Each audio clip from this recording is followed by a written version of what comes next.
Tunamshukuru Mungu kwa ajili ya jioni hii ya baraka ambayo Bwana ametupa kwa ajili ya kusikia kutoka kwake. Ninaamini kabisa kwamba ziko baraka za Mungu kupitia kwenye neno lake. Baba, katika jina la Bwana wetu mpendwa Yesu Kristo, asante kwa uaminifu wako na baraka zako. Tunakushukuru kwa ajili ya jioni njema ya leo. Asante kwa kutupa fursa Bwana ya kuketi mezani pako na kusikia kutoka kwako. Tunakuomba mimi pamoja na wenzangu walioko hapa na wale watakaolisikia neno lako kwa njia mbalimbali za social media, Baba mtakatifu, neno lako likaguse mioyo yetu, neno lako likabadilishe maisha yetu kabisa na kutupa matumaini kwako Mungu uliye hai.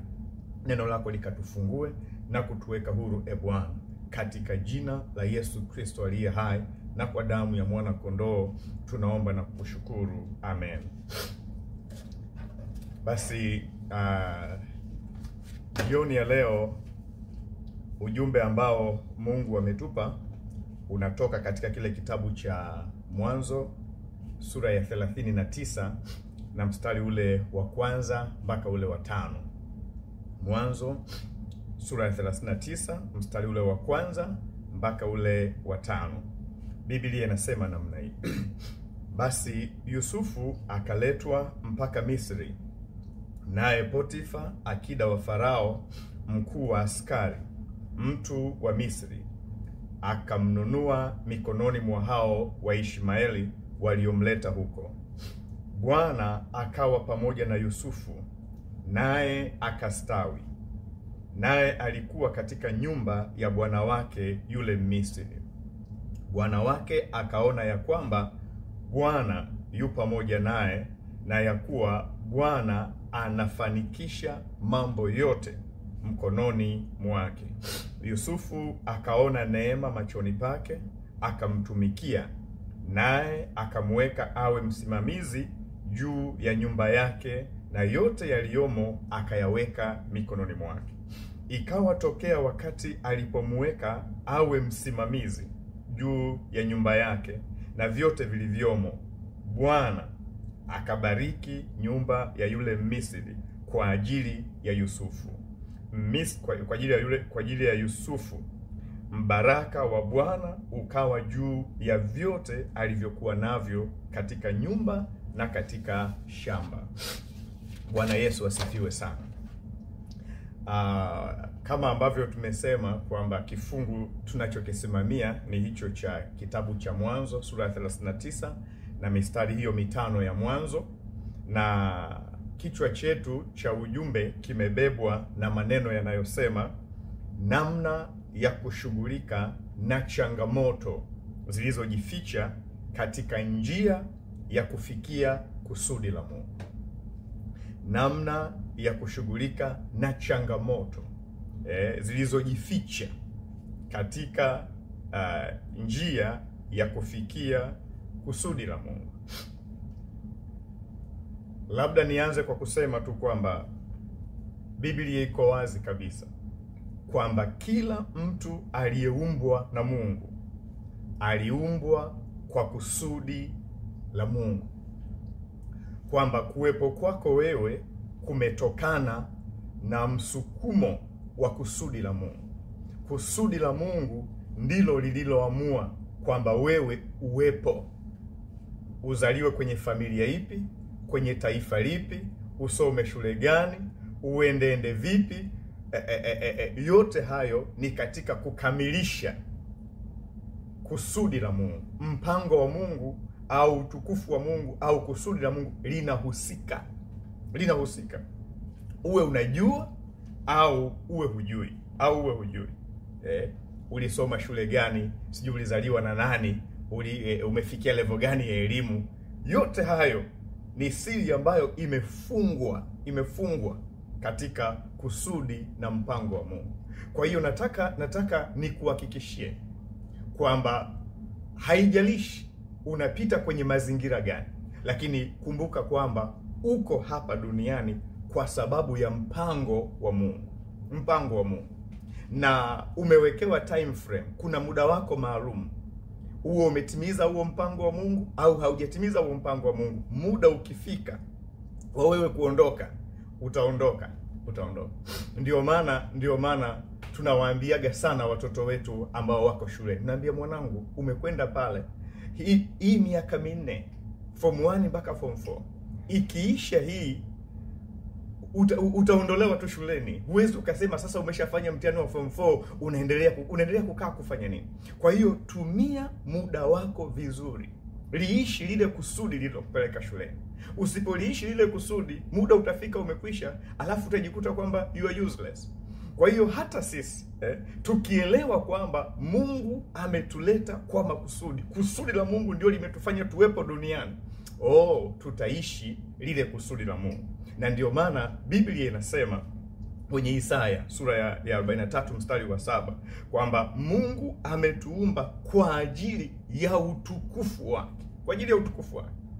Kwa hiyo maisha yako, uwe kijana, uwe msichana, uwe umeoa, umeolewa, umeokoka, hujaokoka, kama maisha yako hayampi Mungu utukufu, basi wewe hujaanza kuishi. Basi wewe maisha kwako hayana maana kabisa, kwa sababu umaana wa maisha unaletwa na hali ya sisi kuishi katika hali ya kumpa Mungu utukufu. Unampa Mungu utukufu kwenye namna unavyowaza, unampa Mungu utukufu namna unavyotenda, unampa Mungu utukufu kwenye ndoa yako, kwenye utumishi wako, namna unavyoongea. Lakini kama Mungu hapokei utukufu kwenye maisha yako, kila unachosema ni kichafu, kila unachowaza ni hovyo, kila unachotenda Mungu hapokei utukufu, hajivunii wewe, basi bado hujaanza kuishi. Kwa sababu ili uwe umeanza kuishi, unatakiwa uliishi kusudi la Mungu ambalo litakuwa linampa Mungu utukufu. Bwana Yesu asifiwe sana, asifiwe sana. Sasa makusudi au kusudi la Mungu siku zote lina njia, lina njia. Na katika hiyo njia tunasema hapa, kulingana na somo letu, kuna changamoto ambazo zimejificha, hutaziona kwa urahisi. Mungu amekuita wewe kama kijana, amekuwekea kusudi katika maisha yako. Ili uliishi hilo kusudi, kuna changamoto ambazo zimejificha katika hiyo njia ya kulifikia kusudi la Mungu, kusudi la Mungu. Sasa mtu mmoja aliandika mahali akasema maisha bila changamoto ni maisha yasiyokuwa na kusudi. Maisha bila changamoto ni maisha yasiyokuwa na kusudi. Na vijana wa sasa au kizazi hiki kinaogopa changamoto. Hawataki watu kupita kwenye changamoto, hawataki. Wanataka tu, kama mke ameshushiwa namna hiyo, mke mzuri kashushiwa namna hiyo. Kama mume mzuri tu kashushiwa namna hiyo. Kama utumishi kashushiwa tu namna hiyo, kapata kanisa leo, kesho limejaa hivyo. Ni kizazi ambacho hatutaki changamoto, hatutaki mchakato. Lakini huyu jamaa anasema, mimi nakubaliana naye kabisa, kwamba maisha bila changamoto ni maisha yasiyo na kusudi.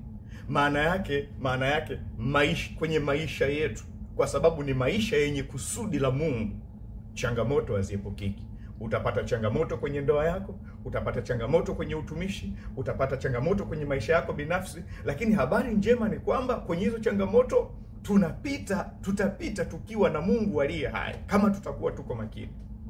Kwa hiyo usije ukafika mahali ukaanza kulia, ukakata tamaa, mimi kwenye ndoa hii na uwawa, sijui kwenye utumishi huu mambo magumu. Hapana. Ugumu au changamoto zinakuja kwa sababu ya kusudi. Kwa sababu ya kusudi ulilobeba la Mungu aliye hai, la kuhakikisha Mungu anatukuzwa. Ndio maana changamoto zinaibuka. Lakini maisha ambayo hayana kusudi, changamoto ya kazi gani? Changamoto ya nini? Kama unaishi tu kwenye hiyo ndoa, hakuna kusudi, unaweza ukatoka wakati wowote ule. Kwa sababu gani? Kwa sababu hujui kusudi. Kama umeingia kwenye utumishi na hujui kusudi, yani hutaona changamoto yoyote na hutaona haja ya kuzikabili hizo changamoto, kwa sababu kusudi ndilo linalokufanya ustahimili, upambane na uhakikishe kwamba umezishinda hizo changamoto ili ulifikie kusudi. Na hatuna kusudi lingine kwenye maisha yetu isipokuwa kuhakikisha katika kila jambo Mungu wetu anapokea utukufu, kwa sababu ametuumba kwa ajili ya utukufu wake na si vinginevyo. Hajatuumba ili tujipe sisi wenyewe utukufu, ili tumpe utukufu shetani. Hapana, Mungu ametuumba ili tuweze kumpa yeye utukufu, maisha yetu yampe yeye utukufu. Kwa hiyo huyu mtu akaendelea akasema kwamba na kila kusudi la Mungu juu ya mtu limebeba utatuzi wa changamoto fulani. Mungu amekuita kwa ajili ya kusudi lake. Lile kusudi lile alilokubebesha limebeba ufumbuzi wa matatizo, aidha ya kwako kwenye ndoa yako au matatizo ya watu kwenye taifa lako. Ndio maana unaposhindwa kuliishi kusudi la Mungu, unawanyima watu fursa ya ufumbuzi ulionao juu ya matatizo yao, Ndio maana unaweza ukawaona kuna watu ambao Mungu amewapa neema kwa ajili ya kuwapatanisha wengine. Mungu amewapa neema kwa ajili ya kutatua migogoro katika ndoa. Mungu amewapa neema kwa ajili ya kulihubiri neno, wenye dhambi wakageuka, kwa sababu huyu mtu analiishi kusudi. Kwenye lile kusudi Mungu ameweka nguvu ya kuleta utatuzi, ufumbuzi katika changamoto zinazowakuta wanadamu. Kwa hiyo wewe usipoliishi kusudi la Mungu, unatunyima sisi fursa ambayo Mungu ameweka ndani yako ya kutatua changamoto zinazotukabili. Kwa hiyo ndugu zangu, Roho Mtakatifu anatupa changamoto kwamba kila mmoja aweze kuliishi kusudi la Mungu, kwa sababu ndani ya kusudi la Mungu kuna uwezo, kuna ufumbuzi, kuna majawabu, kuna majibu kuna majibu ya matatizo yetu, Kwa hiyo umewekwa katika hiyo ndoa kwa kusudi, na hilo kusudi la Mungu lilopewa lina majibu juu ya changamoto zinazotokea katika maisha ya watu. Mungu, ndugu zangu, huwa anakuonyesha maono. Mungu anakuonyesha mwisho wa jambo, au anakuonyesha picha ya mbele, anakujulisha destiny yako, Lakini Mungu huwa hakuonyeshi wala hakuambii yale utakayopitia ili ufikie kwenye destiny, ili ufikie kwenye hatima yako. Mungu huwa hakuonyeshi. Ni mara chache sana unaona kwenye Biblia Mungu anaweza kumwambia mtu kwamba utapatwa hiki na hiki na hiki huko unakoelekea. Mara chache sana. Nakumbuka Paulo aliwahi kuambiwa hivyo, kaambiwa kwamba huko Yerusalem vifungo na mapigo vinakusubiri. Lakini pia Yesu aliwaambia kwenye kile kitabu cha Yohana, anawaambia kwamba ulimwenguni kunayo dhiki, lakini jipeni moyo. Watawakamata, sijui watawafanya nini, watawapeleka magerezani, lakini anasema hayo nimewaambia mapema, ili atakapotokea muwe na amani ndani yangu. Ni sehemu chache kama hizo. Lakini unaona kabisa Mungu alipowatoa wana wa Israeli kuelekea nchi ya ahadi, aliwaonyesha nchi, aliwaonyesha mwisho, aliwaonyesha hatima, lakini hakuwaambia watakutana na vitu gani. Mungu hakuwajulisha mapema kwamba watakutana na bahari ya Shamu kama kizuizi. Hakuwaambia mapema. Walikuja wakashtukia tu wamekutana nacho namna hii, wakatamani kurudi, wakavunjika moyo. Mungu hakuwaambia kwamba watakutana na Yeriko. Hakuwaambia. Yeye aliwaambia tu kule mnakokwenda. Amewapa maono, amewapa vision, lakini ili ufikie yale maono, ili ufikie lile kusudi, ili ufikie hiyo hatima, kuna vitu vitaibuka hapa ambavyo Mungu hatuelezi mapema. Na ana sababu zake nzuri tu. Sasa tukimwangalia Yusufu anaonyeshwa ndoto, jinsi atakavyokuwa mtawala. Baba yake, mama yake, ndugu zake watamuinamia, watamtumikia.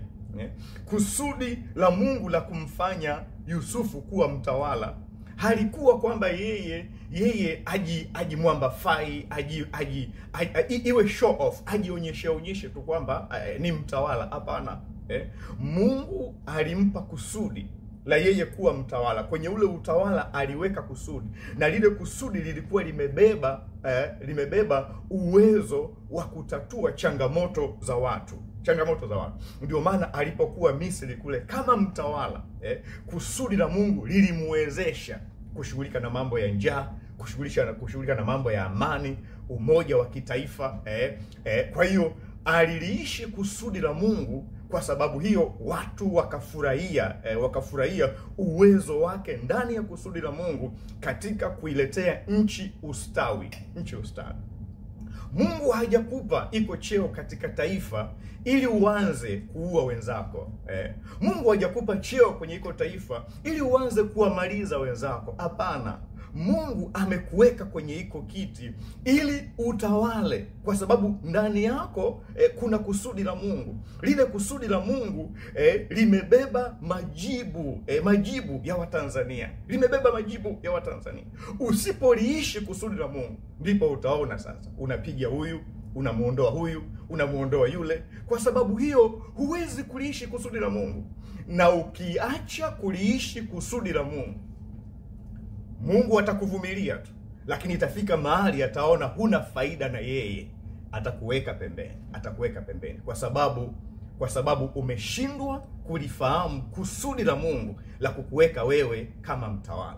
Ndio maana humuoni Yusufu akiwa na uchungu na mtu yoyote, wapinzani wake au mtu, humuoni, kwa sababu wanajua yuko pale kwa makusudi ya Mungu.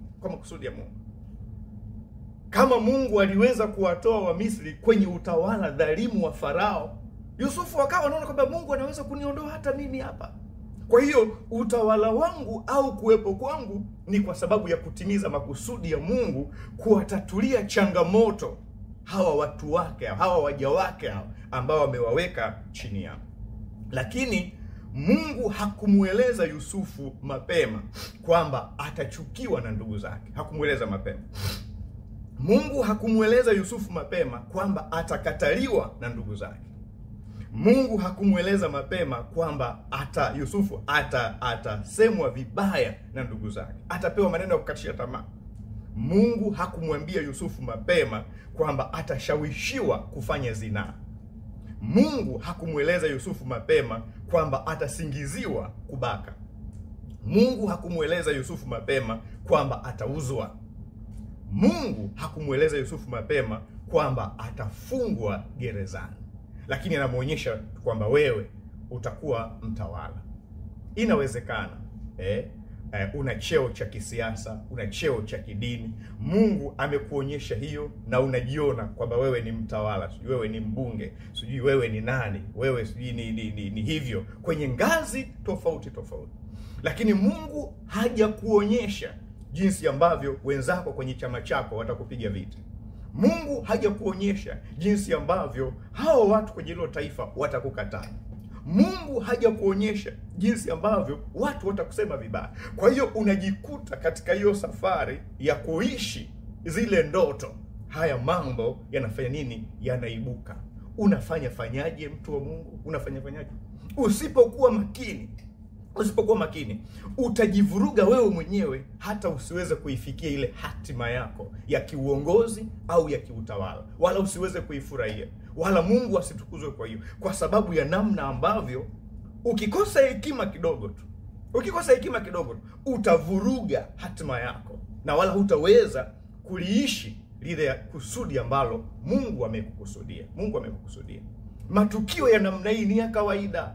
Watu kukupinga dhidi ya ile hatima yako, watu kukusema vibaya dhidi ya ile hatima yako, ni matukio ya kawaida kabisa, na Mungu ameyajua. Kwa hiyo usichukie mtu, usiue mtu, kuna namna ambavyo Roho Mtakatifu anakwenda kutusaidia kutambua hizo changamoto zilizojificha kwenye njia yetu kuelekea kwenye makusudi ya Mungu aliye hai, kwa sababu ni changamoto ambazo zimejificha. ila zitaanza kuibuka moja baada ya nyingine. Sasa unafanyaje?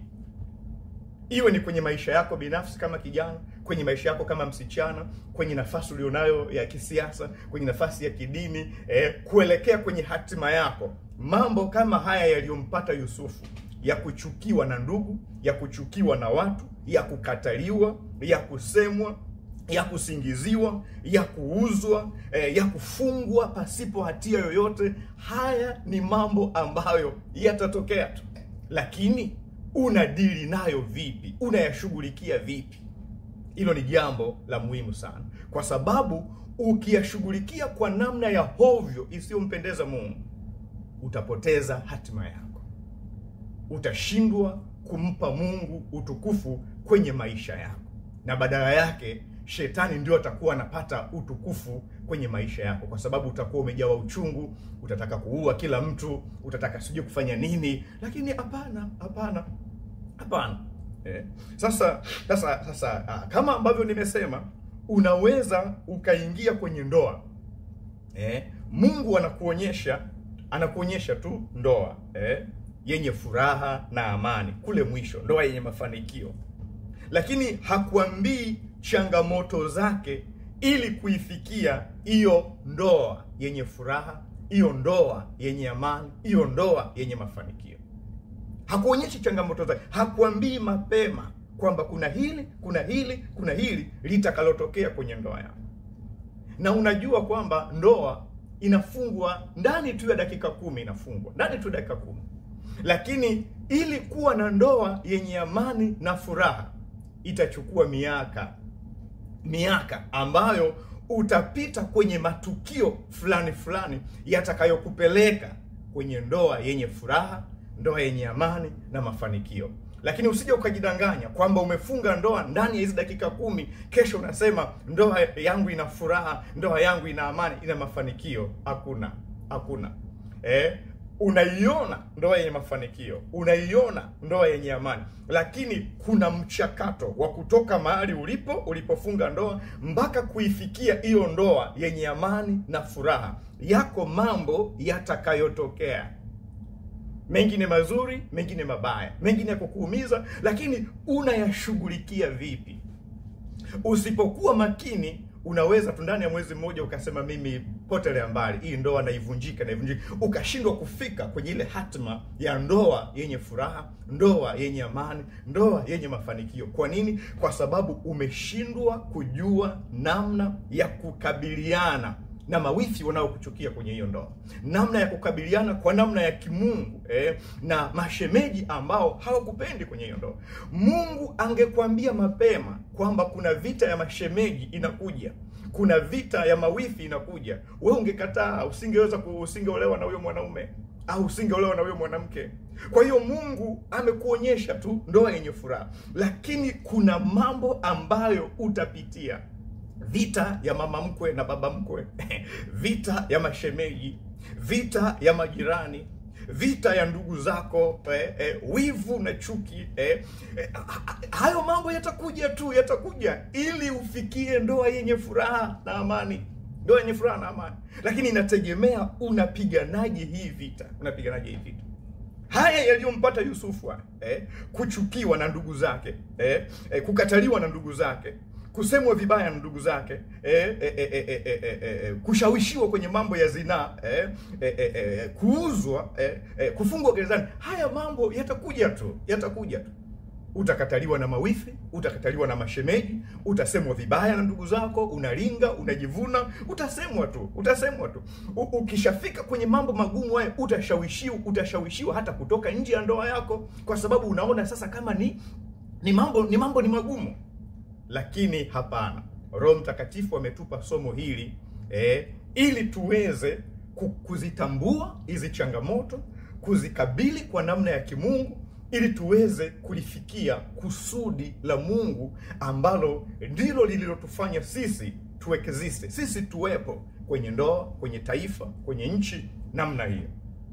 Lakini inawezekana umeitwa katika utumishi, unafurahia utumishi, unafurahia Mungu ameniita, ukihubiri watu wanakupongeza, umefanya vizuri, watu wanakupenda, Unakupenda. Mungu amekuita namna hiyo. Unahubiri vizuri. Sasa ili ufikie kule Mungu anakotaka, katika kule Mungu anakotaka kwenye hali yako ya kumtumikia, ziko changamoto zilizojificha ambazo Mungu hakuambii mapema. Akikwambia mapema, wewe utakataa, utasema Mungu, na huo utumishi mimi si utaki. Akikwambia kwamba watu watakukataa kwenye kanisa lako, akikwambia kwamba waumini wako wenyewe ndio watakuonea wivu, akikwambia kwamba waumini wako hao wewe uliowaombea na kuwahubiria wakaokoka ndio watakao kusema vibaya, utamwambia Mungu, hii kazi mimi siitaki. Kwa hiyo Mungu hakufunulii hayo mapema. Yeye anakuonyesha tu mwisho wa utumishi wako. Mwisho wa utumishi wako. Utumishi wenye mafanikio, utumishi wenye raha, utumishi wenye kumpa Mungu utukufu. Lakini kuna mambo yatakayoibuka. Mungu akikwambia mapema, utamwambia mimi na resign. Kama Mungu angemuonyesha Yusufu mapema, haya mambo haya, kwamba ndugu zako watakusaliti, ndugu zako watakukataa, ndugu zako watakuchukia, utasingiziwa kwamba umebaka, utapelekwa gerezani, Yusufu angeweza kumwambia, mimi Bwana sihitaji huo waziri mkuu, sihitaji, kwa sababu hii njia ni ngumu mno, ni ngumu. Na wengi tunakata tamaa hapa, tunapoteza mwelekeo hapa. Lakini hapana, Mungu wetu ni mzuri. Ametuletea Roho Mtakatifu, na ndio maana anatupa neema ya kujua mambo haya, ili atupe ustahimilivu, ili atupe hekima na namna ya kuenda na mambo haya mpaka tufikie hatima zetu. Muangalie Yesu Kristo. Mungu alimpa kusudi, anamuonyesha lile kusudi. Yesu anasema kule, akiona furaha kwenye Waebrania iliyowekwa mbele yake, furaha iliyowekwa mbele yake, lakini hakuambiwa vitu gani vitakwenda kutokea. Ndio maana anafika mahali anakutana na kile kivumbi cha msalaba, anaambia Baba, mbona mambo haya ni kama ulinificha? Mambo haya, hii njia ni ngumu, ikiwezekana hebu kikombe hiki kiniepuke, lakini sivyo kama nitakavyo mimi. Mapenzi yako yatimizwe, lile kusudi lile litimizwe ulilolikusudia, utukufu wako udhihirike. Ikibidi kwamba mimi niumie ili wewe utukuzwe, basi sawa, nitafanyaje? Tukifika kwenye level hiyo, na kuambia Mungu atafurahi sana kwamba uko kwenye ndoa, unamwambia Bwana, kama mateso haya kwenye ndoa yatakuletea wewe utukufu, basi mimi niko tayari. Mimi niko tayari kuteseka kwenye hii ndoa ili wewe upokee utukufu. Kama mateso haya yatakuletea utukufu kwenye utumishi wangu, mimi niko tayari. Ndio maana Paulo anasema, nimepatikana na mateso haya kwenye Timotheo, lakini mimi si tayari. Wala sikati tamaa. Kwa nini? Kwa sababu namjua niliyemwamini kwamba hajaniweka kwenye ndoa hii kwa bahati mbaya, kwamba hajaniweka kwenye utumishi huu kwa bahati mbaya, kwamba hajaniita kwa bahati mbaya, kwa sababu yeye anasema, nipitapo kwenye maji mengi hayatanigarikisha, moto hautaniunguza, kwa sababu yeye atapita pamoja na mimi. Glory be to God. Bwana Yesu asifiwe sana. Kwa hiyo ndugu zangu, maisha yako binafsi, angalia maisha yako binafsi. Wengine wanapata vikwazo tangu wako tumboni mwa mama zao. Kwa sababu gani? Kwa sababu ya kusudi la Mungu walilolibeba. Kwa hiyo adui anaanza kupiga vita tangu tumboni mwa mama yao. Kuzaliwa kwao kunakuwa kwa mikiki, kwa shida. Mungu anataka, adui anataka na yeye kuchukua hiyo roho. Lakini anafika mahali anazaliwa, watu wanafurahia kuzaliwa kwake, anafurahia maisha, lakini Mungu ameliweka lile kusudi. Lakini tazama vita tangu tumboni kwa mama, anatoka kusoma kwake shida, anakwenda hivyo, adui anapambana naye. Zinakuja changamoto kwenye maisha yako, unashangaa. Wengine unakuta familia zinapasuka kabisa, baba amekwenda huko, mama amekwenda huko, kumbe adui ana target watoto. Wale watoto wamebeba hatima kubwa. Wakilelewa katika misingi hiyo mizuri, hatima kubwa wataifikia, na adui hataki. Kwa hiyo wewe mtoto, ukijijua tu namna hiyo, usije ukakata tamaa kwamba eti mimi sasa sikulelewa na baba, sikulelewa na mama, ukawa mnyonge, usimpe adui hiyo nafasi. Mwambie Mungu, baba yangu na mama yangu wametengana, lakini ninajua wewe ni zaidi ya baba na mama. Ninaomba unisaidie niweze kukucha wewe, kukupendeza wewe, nifikie hatima ya maisha ulionikusudia. Niepushe na dhambi, niepushe na uovu, ili nisiende kulia wala kushoto. Kuachana kwa babangu na mamangu kusiwe sababu ya kunifanya mimi kuwa kahaba, mimi kuwa, hapana. Nisaidie niliishi kusudi lako. Utashangaa msaada wa Mungu unaokuja kwenye maisha yako. Mungu amekuchagua wewe kama kiongozi wa vijana, wa wababa, wa wamama. Unafurahia, unauona ule utumishi namna unavyowatumikia wamama wenzako, wababa wenzako. Unaona maono hayo, unaona hizo ndoto.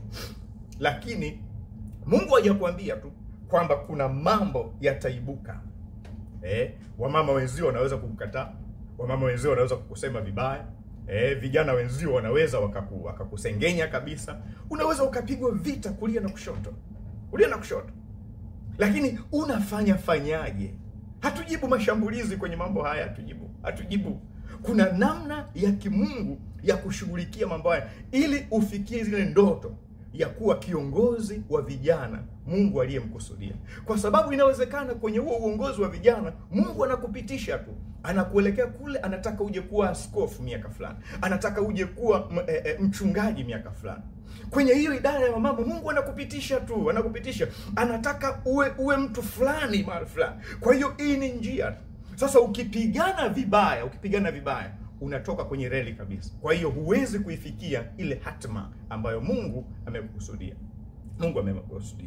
Kwa hiyo nashughulika vipi na changamoto zinazojitokeza katika njia ya makusudi ya Mungu aliyoniitia? Kila mtu, hizi changamoto zimejificha, inaibuka moja baada ya nyingine. Unapigana vipi mtu wa Mungu? Tuzidi kumwangalia Yusufu. Jambo la kwanza, hakikisha uko pamoja na Mungu ili Mungu awe pamoja na wewe. Hiyo hakikisha kabisa. Watu wanapokukataa, watu wanapokusema vibaya, watu wanapokuchukia, hakikisha kwamba uko pamoja na Mungu ili Mungu awe pamoja na wewe.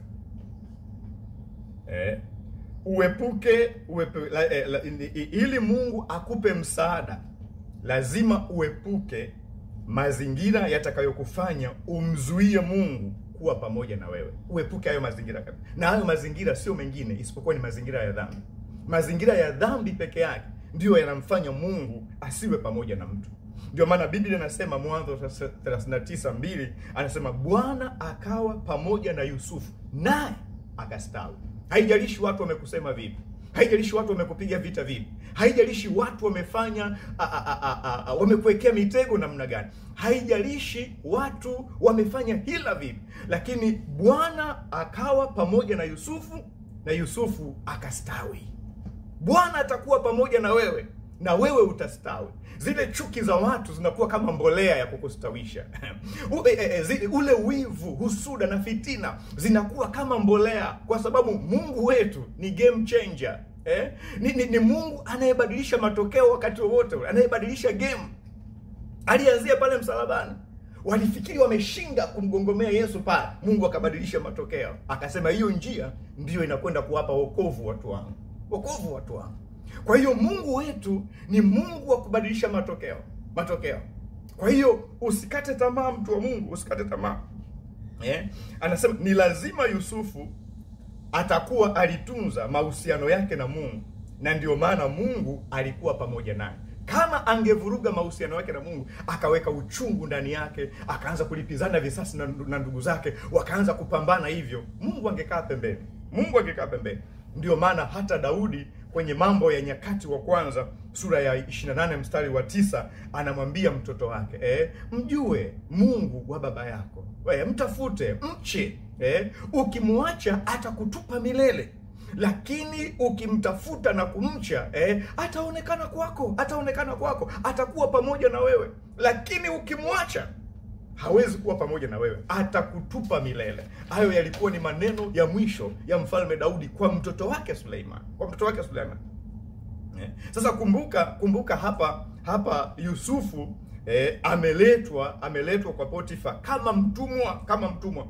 Ameshauzwa watu wamechukua pesa, watu wamechukua pesa. Kwa hiyo anaenda kufanya kazi ambayo watu walishakula mshahara siku nyingi. Maana yake hawezi kufaidika kabisa na kile kitu anachokifanya, hawezi kufaidika.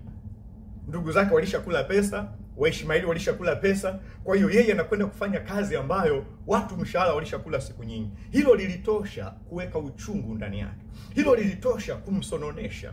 Hilo lilitosha kumpunguzia kasi ya utendaji kazi katika ile hali ya utumwa. Lakini Yusufu hakuwa namna hiyo, hakuwa namna. Kwa sababu ndugu zangu, ile hali ya kuchukiwa ingemtengenezea Yusufu uchungu. Hali ya kukataliwa ingemtengenezea ile hali ya upweke ndani. Hali ya kusemwa vibaya, zile negative words, tuone huyo bwana wa ndoto kama ndoto zake zitafanikiwa, hiyo ingempa kujiona duni na kudhoofika. Kwa hiyo asingeweza kufika kwenye hatima yake. Lakini swala la zinaa lilikuwa linataka kununua nafsi yake, kwa sababu ile ni ibada ya sanamu. Ni ibada ya sanamu ile, alikuwa anauza nafsi yake, lakini Mungu akampigania, Mungu akamtetea. Lakini swala la kusingiziwa lilikuwa linamdhalilisha na kutweza utu wake, kwamba ajione kwamba tena yeye hana thamani yoyote. Lakini kuuzwa kulimuondolea hali ya kujitawala, anauzwa, anakuwa anamilikiwa na mtu mwingine. Kufungwa kulimnyima uhuru wa kufanya yale ambayo angeweza kufanya. Lakini kutupwa katika shimo kungempotezea kabisa matumaini yake. Lakini ilikuwa lazima Yusufu achague aidha kuwa pamoja na Mungu au kubeba uchungu, kutokusamehe, kulipiza kisasi. Mambo ilikuwa lazima achague. Angechagua kubeba uchungu, kulipiza kisasi na mambo ya design hiyo, Mungu asingekuwa pamoja na yeye.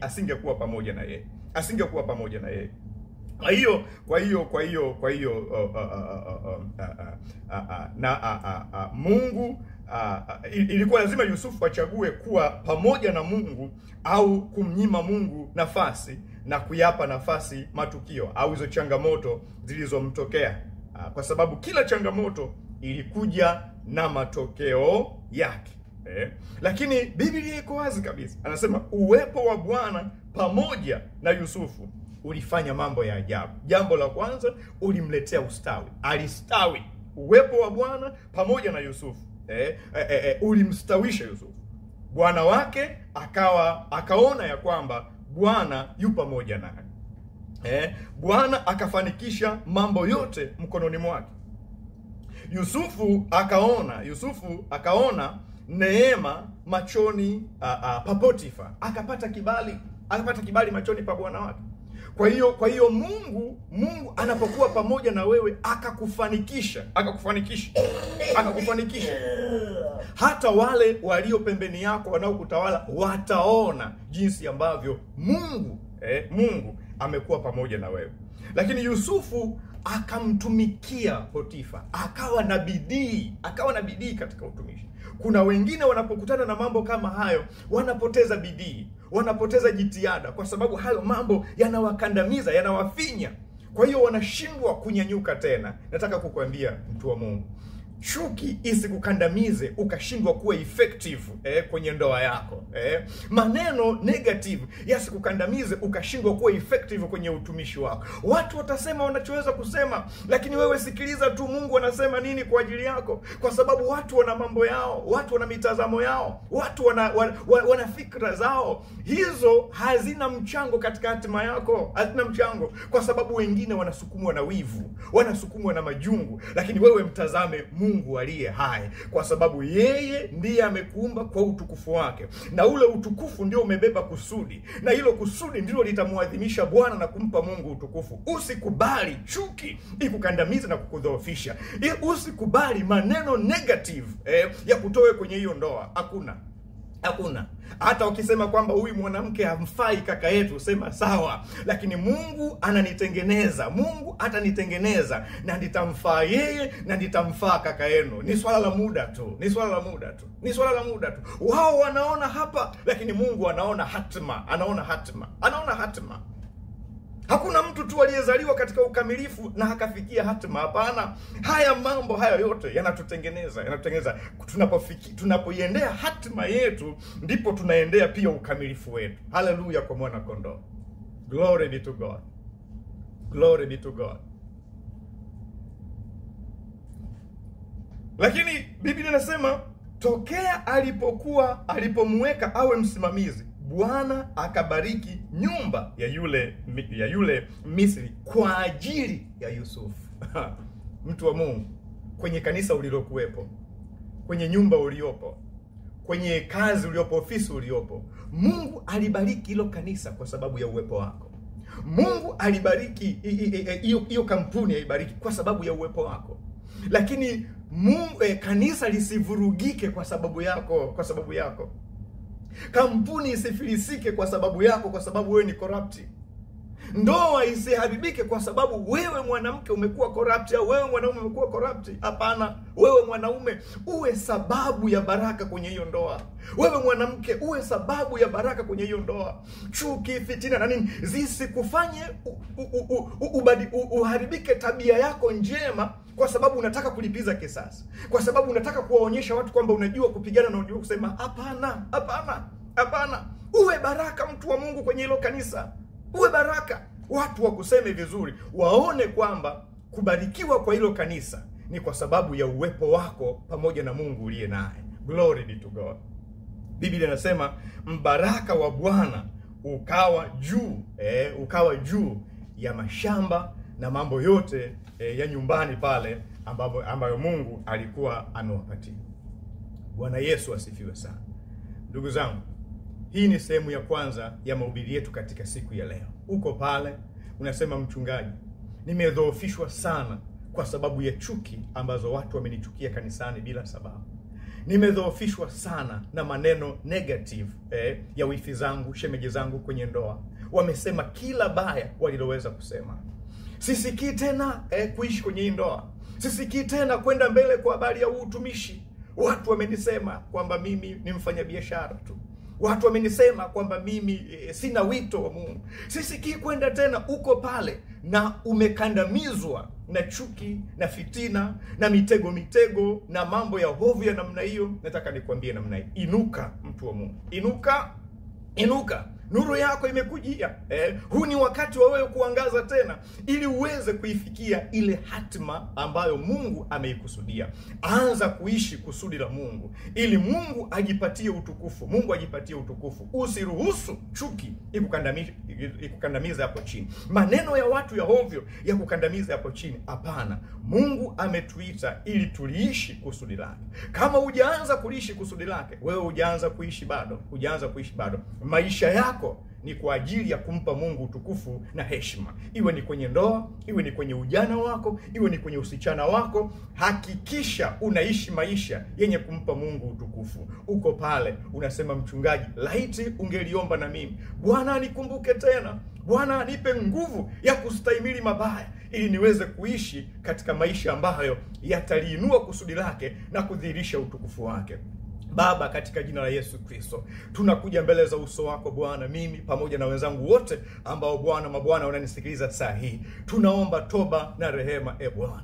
Wakati mwingine tumekata tamaa kwa sababu ya maneno ya watu, kwa sababu ya roho za wivu, chuki, Bwana mabwana, ambazo zinaonyeshwa dhidi yetu, mfalme wa falme, katika ndoa, katika maisha, katika kazi, katika utumishi. Bwana, tukadhoofika ndani, mfalme wa falme. Tukapigana vita vibaya, Mungu mtakatifu, tukarusha maneno yasiyofaa na kustahili. Tukaweka uchungu ndani ya mioyo yetu, Bwana mabwana, tukafanya mambo yasiyostahili. Kwa sababu hiyo tumeshindwa kudhihirisha utukufu wako, Bwana.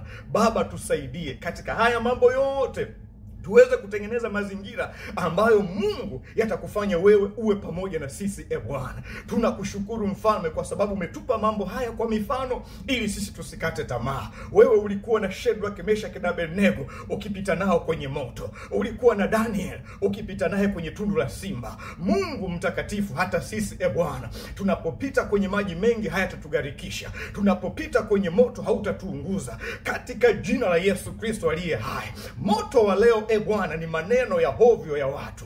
Moto wa leo tunaopitia Bwana ni roho za wivu za watu. Moto tunaopitia Bwana mabwana ni roho za chuki za watu, kutaka kutuangamiza na kutufanyia mabaya. Mungu mtakatifu, kama uishivyo, tunaomba Bwana utupe roho ya msamaha, utupe roho ya kuachilia, utupe roho ya kulitakasa jina lako mioni mwetu. Bwana Baba mtakatifu, wewe ukawe pamoja na sisi na watu wako mfalme, wakaone jinsi ambavyo unatustawisha. Bwana, mbaraka wako ukawe juu ya mama yule kwenye ndoa yake, mbaraka wako ukawe juu ya baba yule kwenye ndoa yake, mbaraka ule Bwana, mbaraka wako ukawe juu ya mtumishi yule kwenye utumishi wetu Bwana, katika jina la Yesu Kristo. Wewe ukatufanikishe Bwana, na zile chuki, fitina, wivu, mitego ya kila aina ikafanyike mbolea Bwana, katika kukuletea wewe utukufu na heshima, katika jina la Yesu Kristo. Mwinue mtumishi yule Bwana kwa mara nyingine tena.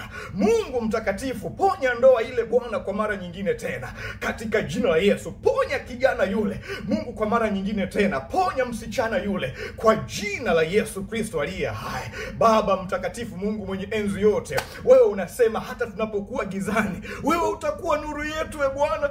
Laiti mtu mmoja hivi sasa Bwana kwamba yuko gizani, Mungu anahitaji nuru yako kule katika giza Bwana. Mungu tuangazie tunapopita gizani, kwenye giza la chuki, kwenye giza la kukataliwa, kwenye giza la kusemwa vibaya. Wewe ukawe nuru yetu, wewe ukawe nuru ya huyo mtu kwa damu ya mwana kondoo, na katika jina la Yesu Kristo aliye hai. Asante kwa uaminifu wako na baraka zako, in Jesus name.